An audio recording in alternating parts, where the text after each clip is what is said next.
মহাত্মা হরিচাঁদ এসেছেন পূর্ণধাম ওরাকান্দিতে।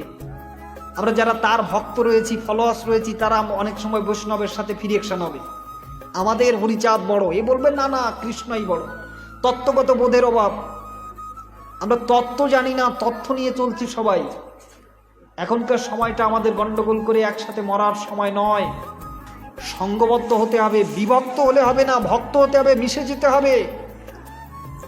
কিন্তু সমাজের বিভক্তটাই হচ্ছি বেশি, তথ্য নিয়ে নাড়াচাড়া করছি বটে, তত্ত্বের দিকে আমাদের কোনো সংবাদ নাই।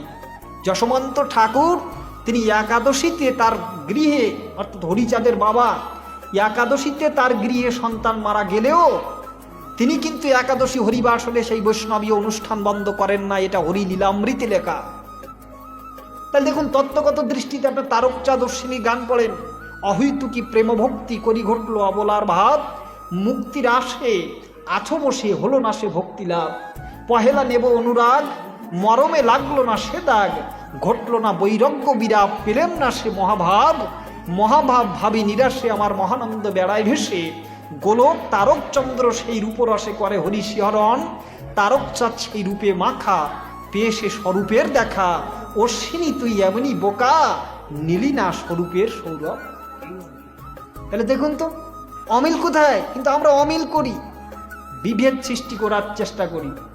এটা কখনোই করা যাবে না।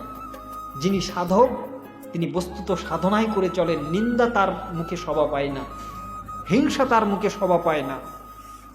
নিরন্তর তিনি সাধনা করছেন ভগবানকে। সাধকের মধ্যে ভক্তের কোনো জাতি নাই।